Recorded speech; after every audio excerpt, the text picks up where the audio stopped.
ಕರ್ನಾಟಕ ರಾಜ್ಯ ಮುಜರಾಯಿ ದೇವಾಲಯಗಳ ಅರ್ಚಕರ ಆಗಮಿಕರ ಸಂಘದ ಚನ್ನರಾಯಪಟ್ಟಣ ತಾಲೂಕು ಘಟಕವು ಸಚಿವ ರಾಮಲಿಂಗಾರೆಡ್ಡಿ ಅವರಿಗೆ ಧಾರ್ಮಿಕ ದತ್ತಿ ಇಲಾಖೆಯ ಖಾತೆ ಕೊಡುವಂತೆ ಆಗ್ರಹಿಸಿದ್ದಾರೆ. ಮುಖ್ಯಮಂತ್ರಿ ಡಿಕೆ ಶಿವಕುಮಾರ್ ಹಾಗೂ ಸಚಿವ ರಾಮಲಿಂಗಾರೆಡ್ಡಿ ಅವರಿಗೆ ಬೆಂಗಳೂರಿನಲ್ಲಿ ಸನ್ಮಾನ ಸಮಾರಂಭ ಏರ್ಪಡಿಸಿದ್ದು, ಚನ್ನರಾಯಪಟ್ಟಣದಿಂದ 300ಕ್ಕೂ ಹೆಚ್ಚು ಮಂದಿ ಅರ್ಚಕರು ಬೆಂಗಳೂರಿಗೆ ಪ್ರಯಾಣ ಬೆಳೆಸಿದ್ದಾರೆ. ಚನ್ನರಾಯಪಟ್ಟಣ ತಾಲೂಕು ಅರ್ಚಕ ಸಂಘದ ಅಧ್ಯಕ್ಷ ಗೇರಳ್ಳಿ ಶ್ರೀಧರ್ ಮೂರ್ತಿ ಅವರ ನೇತೃತ್ವದಲ್ಲಿ ಚನ್ನರಾಯಪಟ್ಟಣ ತಾಲೂಕಿನ ದಂಡಿಗನಹಳ್ಳಿ, ಕಸಬಾ, ಶ್ರವಣಬೆಳಗೊಳ, ಟಿ7, ನುಗ್ಗಿಹಳ್ಳಿ, ಬಾಗೂರು ಹೋಬಳಿಯ ಅಧ್ಯಕ್ಷರು, ಉಪಾಧ್ಯಕ್ಷರು, ಕಾರ್ಯದರ್ಶಿಗಳು, ಖಜಾಂಚಿಗಳು ಹಾಗೂ ನಿರ್ದೇಶಕರ ಸಹಕಾರದೊಂದಿಗೆ ಚನ್ನರಾಯಪಟ್ಟಣ ತಾಲೂಕಿನ ಅರ್ಚಕ ಸಂಘದ ಸರ್ವ ಸದಸ್ಯರು ಕಾರ್ಯಕ್ರಮದಲ್ಲಿ ಪಾಲ್ಗೊಂಡಿದ್ದರು.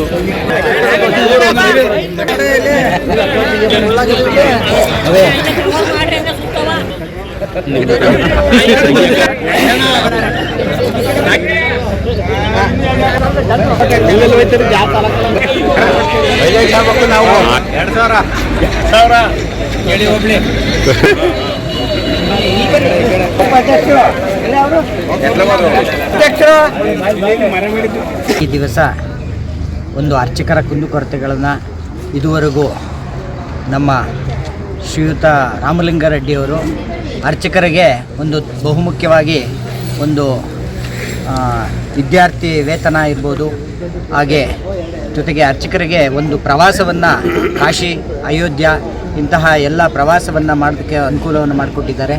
ಅದೇ ರೀತಿ ಮರಣ ಹೊಂದಿದವರಿಗೆ 2 ಲಕ್ಷ ರೂಪಾಯಿಯ ಒಂದು ಸಹಾಯಧನವನ್ನು ಮಾಡೋದಕ್ಕೆ ಅವರು ಕೂಡ ಕಾರಣಭೂತರಾಗಿರ್ತಾರೆ.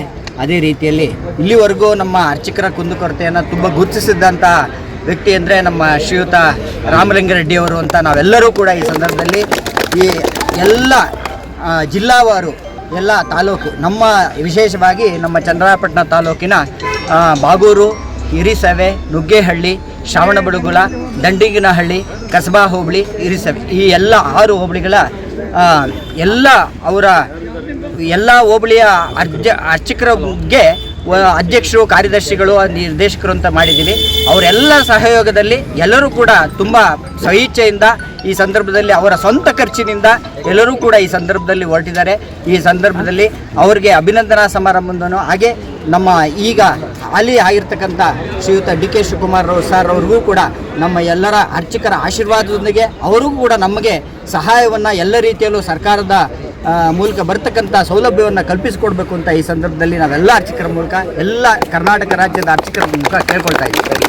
ಅರ್ಚಕರ ಆಗಮಿಕ ಉಪಾಧಿವಂತರ ಸಂಘದಿಂದ ನಾವು ಇವತ್ತು ಬೆಂಗಳೂರಿಗೆ ಸಮಾವೇಶಕ್ಕೆ ಹೊರಟಿದ್ದೀವಿ. ಏನು ಸಮಾವೇಶ ಅಂತ ಅಂದರೆ ಶ್ರೀ ರಾಮಲಿಂಗಾರೆಡ್ಡಿ ಅವರಿಗೆ ಸನ್ಮಾನ ಮಾಡುವುದು, ಅಭಿನಂದನಾ ಕಾರ್ಯಕ್ರಮ ಇರೋದ್ರಿಂದ ನಾವೆಲ್ಲ ಚನ್ನರಾಯಪಟ್ಟಣದಿಂದ 6 ಬಸ್ಗಳ ಪ್ರಕಾರ ಹೋಗ್ತಾ ಇದ್ದೀವಿ.